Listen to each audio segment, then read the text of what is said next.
Welcome back to Run One Popular Opinions. As you can see, I am wearing long sleeves. I am wearing the blanket once again. It is, in fact, warm no longer.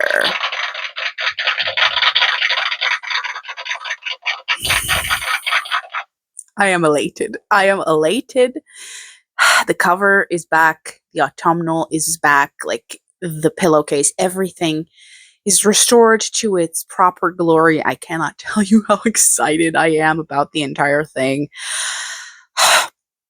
Let's do a reading wrap-up of the worst months of the year, then we can get into all the October content, and I do hope to film more in October because I am going back to university in November, and this is the first October where I have nothing like that I have to do. Everything that I do is voluntary.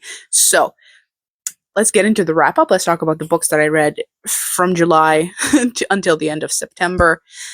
Be warned, though, it's not as much as you'd think because I either read long books or they were rereads, which I'm not going to harp on about. So let's just get into it. You can immediately see that I have restored my will to live. Okay, so July. During July, I was reading longer books, so the stuff that I actually finished in July is going to be a bit different. I have my bullet journal pulled up because I do not trust Goodreads to have actually logged everything. I'm going to have to check very soon if it's actually logged everything, because like I also keep an Excel of everything that I've read and I feel like the numbers don't match up. So in July, I read for the first time actually the Bungo Stray Dogs Beast manga. I'd read the novel and I swore to never own or read the novel again, but I just felt like reading the manga. Like, I've been aware of it for years. I've seen the art before, I've seen the scenes before, so I was kind of intrigued and I kind of wanted to see what the manga was like. I mean, I have nothing new to say about the story. It's still the story that I avoid as much as I can, but it's a different art style than usual. Like, all the manga adaptations of the novels have a different artist, so it doesn't look like the manga. It's quirky. It's interesting. I like the colors. It looks different, and it was sort of fun to see. Let's just go through the rereads, and then I will talk about the one book that I actually finished during this month that was new. I reread Fate 01 because, like, of course I did. It's just, it's not as bad as it was in 2023, but it's just always somewhere, like, lingering in the back of my head that I should be engaging with Fate content. And I reread The Grace of Wild Things. I don't know why. I think it's because, like, now that I'm done with Heather Fawcett, I did the entire video about Heather Fawcett, I'm missing her. I'm missing her, and her next book is coming out in February. So I just needed something light. Like, in the middle of the long classic that I was reading, I needed something light just to, like, take the edge off that I know I was going to enjoy. This was my first time rereading a Heather Fawcett, and it was a great time. It was just a great time. You know that books hold up when the rereads actually confirm your love for them. Now let's just buckle in for the last one, because I will have something to say about it, even though it's been 3 months. The book that I read on my e-reader was I forgot the title in the 5 seconds that I put down the bullet journal. The Secrets of Thistle Cottage by Carrie Barrett. That's the best I can do. Barrett. Whatever. By that lady. And I was like, okay, great. Like, it's Scotland. It's going to be a vibe. It's witchy, so you know there's going to be witch hunts. Like, you already know what it's going to be about, like, when you see the synopsis. The problem with every book, and I feel like a lot of people share this opinion because I've seen it recently in a video, is books with dual timelines very rarely, if ever, have the same amount of interest in both timelines. Like, I did not care, like, half a whit about the modern timeline, and I feel like that's often the problem. You're interested in the historical one, the one with the actual witch hunts, the one with the prejudices, the one that's a little bit Outlander-like. Like, you care to see what's going to happen with the past one, but you get less of that one than you do the modern one, because the whole point is that, like, the modern one is the same, the main one, and in the modern one you explore the consequences of the one in the past. I did not care for the modern one, like, at all. I thought it was written like a cliche book or film that I feel like you've seen 1,200 times. Okay, like everything about it felt unoriginal. Like, I don't want to be unkind and say unoriginal, but trite, cliche, like overdone. It felt like nothing at all was new about it. Whereas the story in the past, while also not revolutionary, was at least interesting. Okay, it was at least interesting. There were interesting dynamics. There was talk of how women are treated and all this kind of injustice stuff that you are interested in reading it if you're going to be picking up a book like this. So I think I ended up giving it 2 stars. Was it 2 stars or 3? I think it might have been like 2.5, which is why I put 3 in the bullet journal. But it was easy to finish. You know, it read really quickly because it wasn't like overdone, overwritten or anything. But again, really simple. Really simple. I could not tell you what the characters are called. I could not tell you anything specific that happened, but I do remember like what I minded. Or rather, I could tell you specifics that happened because I don't really forget stories that easily, but point being, I would like to forget what happened. I would love to forget what happened because it was just completely unremarkable for something that I felt would be kind of interesting if it was remarkable, you know? Like, all the characters behave exactly how you would think them to. The culprits are exactly who you would think they are.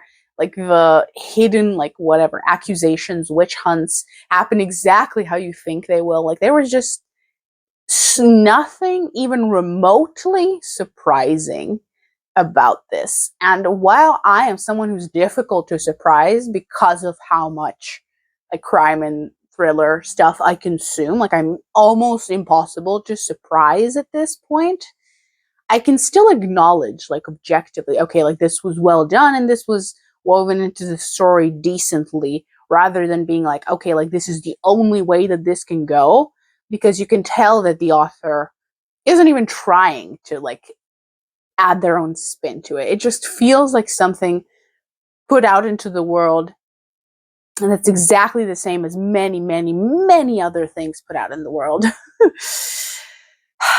That sounds like a very cruel way to describe it, because I'm sure, I hope, thought was put into this, but it certainly didn't read like it. August, as we know, is my least favorite month of the year, and as such, I read quite a few books in August. Like, that is, I read the most when I am in some way miserable, either busy or emotionally miserable or just environmentally miserable, as I am every single August.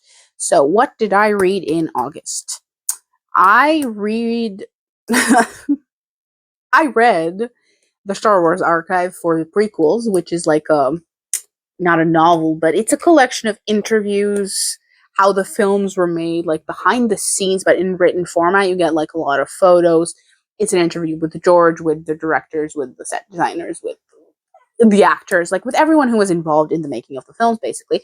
But I got this primarily because I wanted to read the interviews with George and what he wanted to say about the story and how it was done and how it was created, and to get like a bit of an insight into what he wanted to do with certain things and like how they changed and developed through time. I thought it was fascinating, and I loved reading it. Like, it was so worth the time and money to get it, because I devoured it. I think in like 3 days. I did this for the sequel too, which I read in September, or rather the prequel, where I read like one film per night, and then it took me 3 days to read, obviously.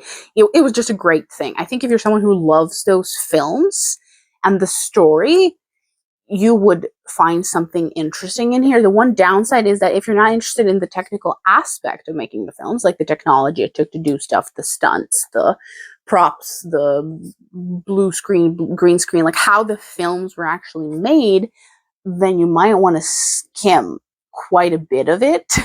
Because I did. I don't care how the film was made technically. I care how the story was constructed, how like the characters and arcs were approached. That's what I was reading it for. But if you are into the technical side of films, you could find that interesting, because I know that George in both the trilogies like used new technology. So I think it would be interesting for someone intrigued by that whole process. I am not, though. I am not, though, so I really didn't care about that part of it. Then I finished the 2 books that I've been reading for like ages. The first one is obviously Fragments, Discourses Handbook by Epictetus. I have been reading that for like a year, if not longer, because philosophy is just not something you sit down and read like a book. You just read it when you're in the mood. So I finished it in August.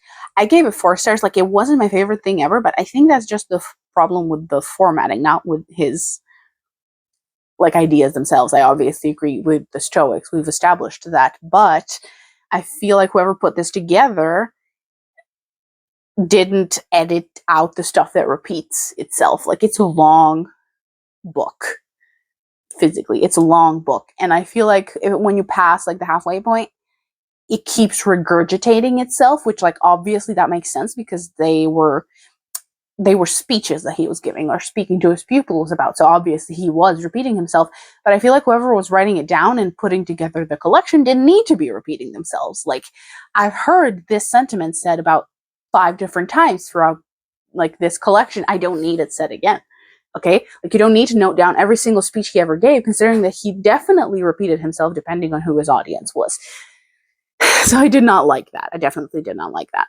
Then I finished Lemmies, which I have an entire video about, so I just will not be talking about that again. I gave it 3 stars because the first half of the book was 5 stars. The second half was like 1.5, so I rounded it down or rounded it up, depending on how you look at it, to a 3.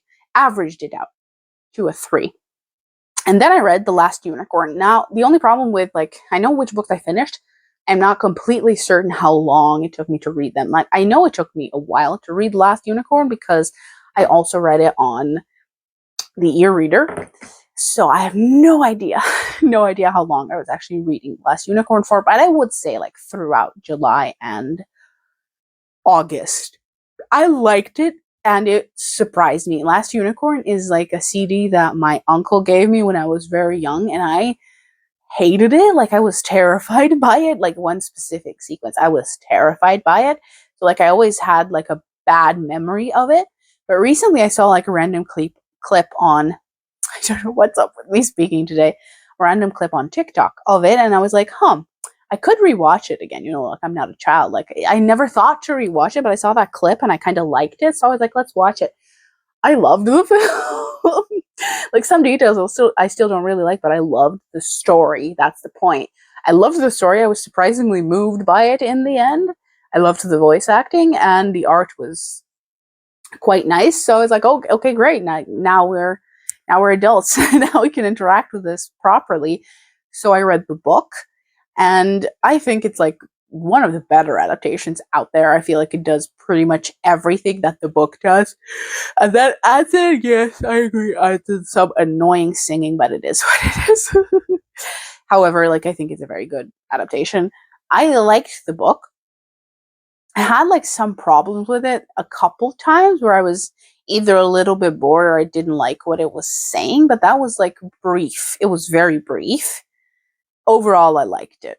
I would say I prefer the film because I feel like it's a bit more compact, like succinct, like more well put together. Sometimes in the book, I felt like I was okay, like this is going on a little bit too long. I feel like the film cut down on some things that I didn't enjoy in the book.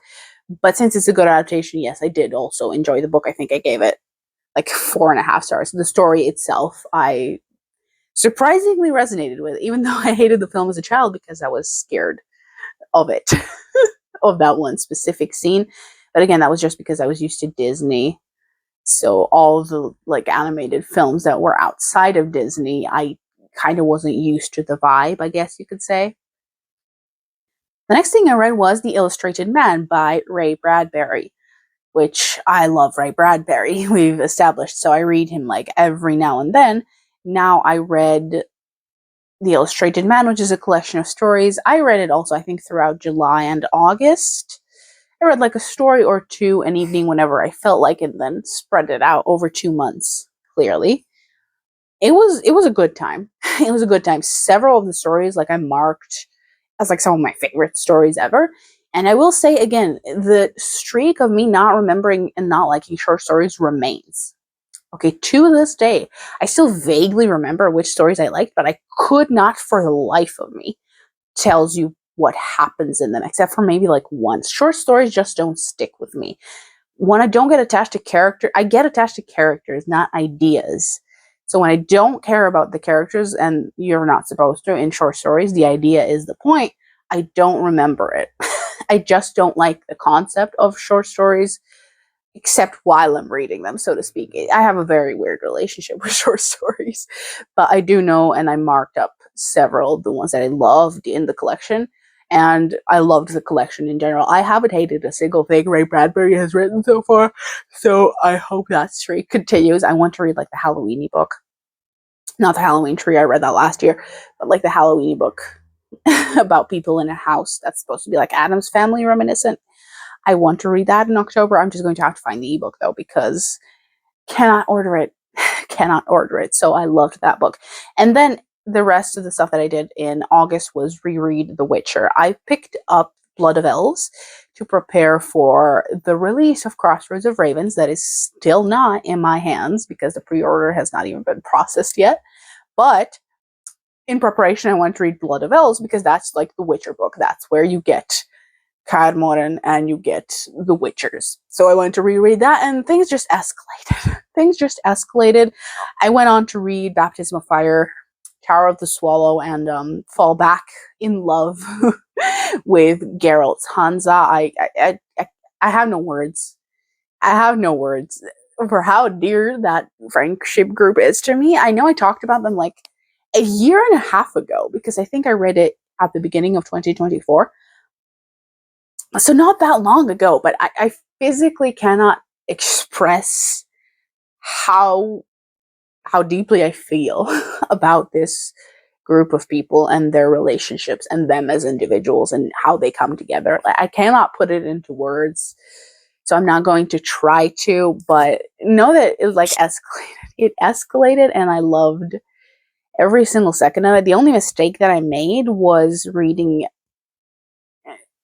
Lady of the Lake, like their bits in Lady of the Lake, which I swore to never do again, and I paid for it dearly that I did it again.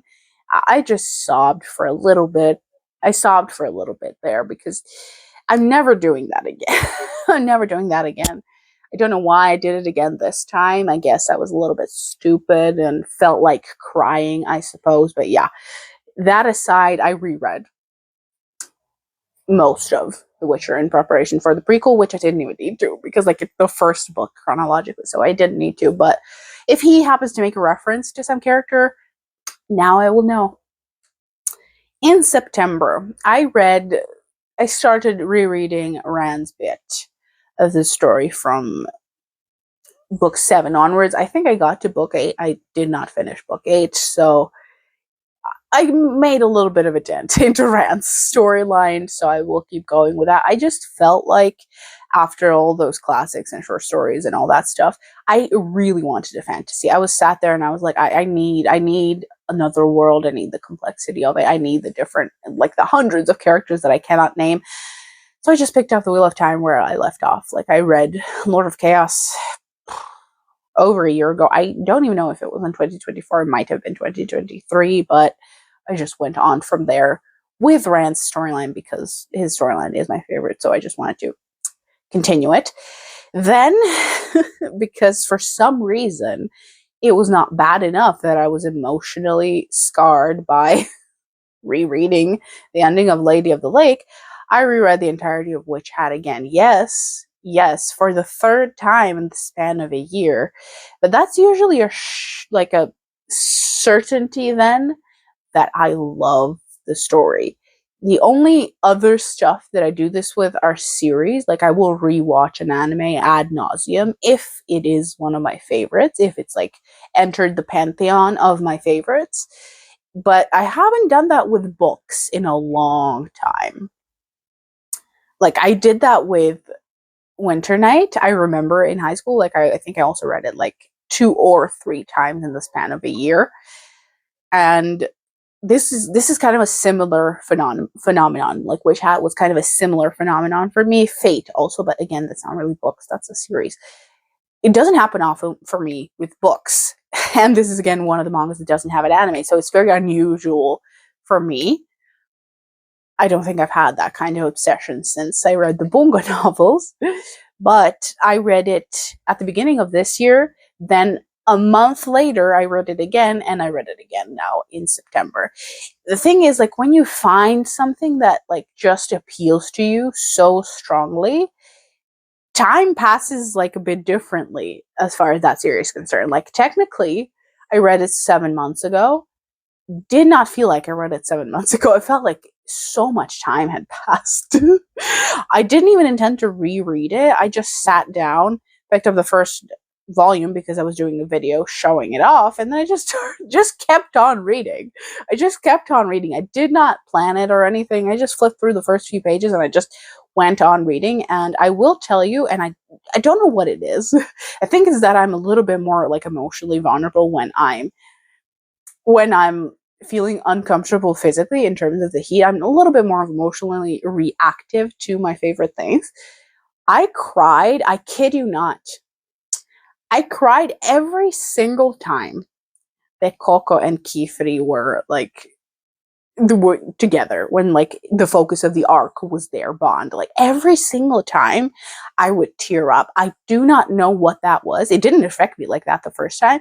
I suppose after Geralt's Hansa, I was just in a very strong mood for like strong bonds between people that like matter that much to them. So I was just so moved by what they mean to each other that volumes, I remember distinctly, volume 7, volume 12, and like the chapters after volume 13, so I suppose volume 14, I was just so moved by so moved by that. I just cried. I just cried. And it wasn't even tears of sadness, it was tears of just me being so touched by what I was seeing.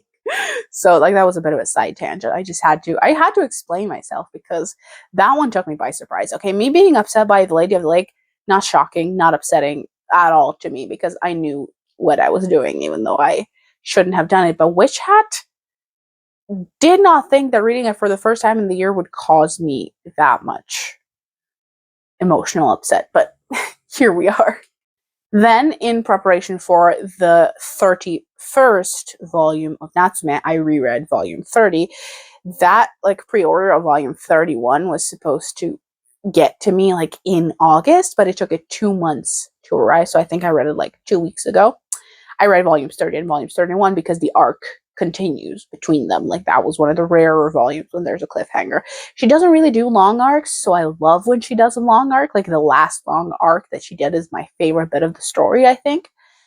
And this one was no exception. Like, it was great. There's nothing bad about this, and there's nothing bad that could be bad about this.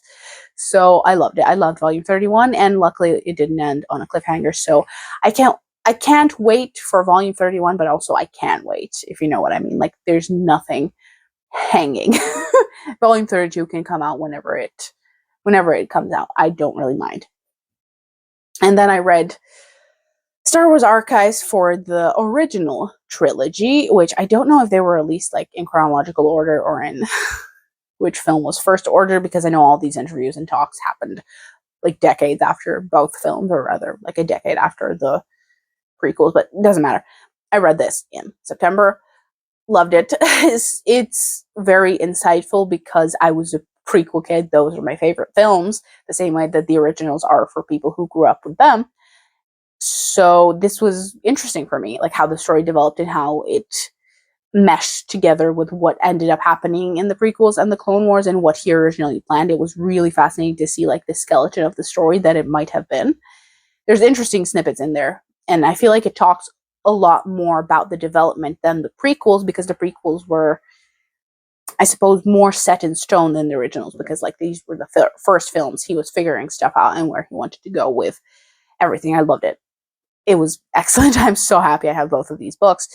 And then let's talk about the reread before I'm going to talk about the one book that wasn't a reread this month. Jane Eyre. I reread Jane Eyre. Okay. At the end of the month, I was like, I want to reread Jane Eyre because it got this beautiful, beautiful, stunning special edition. And I was going to save it for like October and November, but then I was like, you know what? Read it now. Read it now. I'm sick and tired of the seasonal reading. Read it whenever you want, okay? Like, read the Gothic book if you want to in July or September, or March. Like, read it whenever you want, because if you keep waiting for the right time to read it, you will miss that right time, and then the time will keep going on and you just will not have read it. At least that's what happens to me. So I just reread Jane Eyre in September. It was everything. It was everything and more. Like, it can't get bad. And I was on such a high with Charlotte. When I was rereading it, I reread Jane Eyre like every 2 years. That's sort of like been the tradition. I last reread it 2 years ago. And it just hit so hard that I bought a copy of Charlotte's Letters, and I cannot wait for that to arrive so I can dive in. That woman just feels like my soulmate. Like, she can put things into words that I myself would not necessarily know how to put into words exactly. She can put it perfectly into words. It feels like she's inside my head, like she knows my thoughts, she knows my soul. She feels like my soulmate, and I have no other way to describe it. Like, that's literally what reading her words and thoughts and opinions feels like to me. It feels like reading a kindred spirit's thoughts. And I'm so happy that these words get to carry themselves through the centuries to reach another person. So I can't wait to read her letters, and it was just a delight. How could it not be? It's one of my favorite books of all time. The last book, and I will be quick about it and don't want to dwell on it, was The Road to Avalon by Joan Wolfe. Did not appreciate this. At first I was like, this is a creative way to do the retelling, because I was a little bit sick of like the traditional Arthurian stories, because I knew them very well, and I was like, I don't want more of the same. Like, I've read all of them, I know all of them. I wanted a retelling. I wanted someone who loves the source material but who wants to do their own thing with it. So I was like, oh, excellent. Like, a retelling. Like, now that I know it so well, like, I know what she reshuffled. I know what the real relationships between like the people and myths and legends and characters are. So I was like interested to see what she does with it. And at the beginning I was like, oh, this is great. Like, it's readable, it's fun, it's enjoyable, but it's very much her own thing. Although I can specifically see what she's doing and how she twisted things around. So I was enjoying it until it became just an incest soap opera where I felt like the only plot, aside from like the political context, which I didn't care about, was who was getting with who. And I was just sick and tired of it. In the second half of the book, I was just constantly sighing.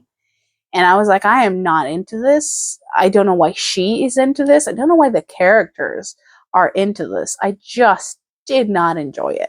So while in the beginning I thought it was fun that she was doing her own thing, in the second half I was like, I wish you weren't doing your own thing. Because even though she played with some stuff that definitely was incesty, even in the legend,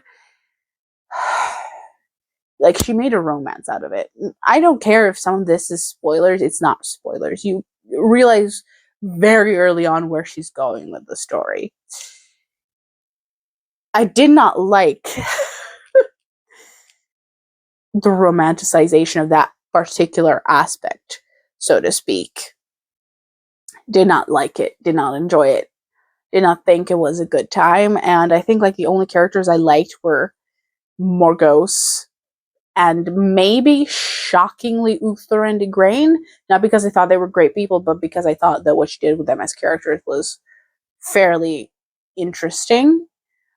I liked Merlin too, except he was a dumbass, which I didn't love, but I liked him in general. And I didn't really love how she used like Avalon as essentially a random location. Like, we all know what Avalon is. It isn't like it isn't the name of a farm where Merlin lives, basically. I didn't really like her making that like mystical concept just the name of a location where like Merlin and his daughters live. Didn't love it. But like, again, those are all things that she can twist freely as she likes.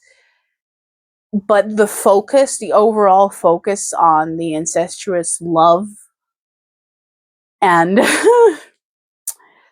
the romance aspect of it, and just, it didn't like. Also, yes, and I will say that I have a long review about that on Goodreads. Guinevere, or Guinevere, however her name was spelled in this, because there's so many spellings of that, but Guinevere, her character, I liked. I loved her character. I feel like she's always done wrong in retellings for obvious reasons. far as Legend's concerned, like there's an obvious reason why everyone turns her into this villainous entity. I liked what she did with Guinevere. I really thought she was justified in everything that she did or felt. I actually thought she was a terrific person, a great woman, and I loved her character. Now looking back on it, I think she might have actually been my favorite character. I liked how she was handled and written and how she reacted to certain things and acted. I quite liked. She was decently written, which is great since she's always so severely villainized, and I liked Morgos. So I suppose this was a hit for the women characters, unlike the Crystal Cave, but I don't think I liked a single one of the male characters. I don't think I liked a single one of them. Everyone likes to highlight the fact that Arthur is a bit more active in this book, and he definitely is. Like, he's more of a character than an entity in this book, but given what she has him focus on, I really started to wish that he wasn't an active participant in this story, because I did not like anyone surrounding him. So I think I gave this 2 stars. It could be 3. Like 2 and 3 stars don't really, like, there's not that big of a difference between them. If I dislike something a little bit more, then it's going to be a 2. If I was a bit more neutral, it's going to be a 3. So I don't really remember. You can check my Goodreads, and I have quite the long review, but I know that I enjoyed it in the beginning and the twist that she was putting on it, but I was not a fan of the focus of her overall narrative and what she did with it in the second half. Not even a little bit. That's it for the video. That's the wrap up. I'm not going to even give you like my current reads, because I might do that in like a recommendation video or in a vlog. You never know. I love vlogs. I just don't really get like the urge to do them, which is strange, but either way, welcome. Welcome to October. The first October in years where it's cold enough for me to wear a blanket and to put out all the pillows and the blankets. So let's rejoice together. I hope that it's cold wherever you live. I wish that for you. If you're in the southern hemisphere, there's not much I can do about that. But either way, I'm welcoming the cold. I'm rejoicing, and I'm going to enjoy this last month that I have off before going back to my last year of university. So I will see you in the next video.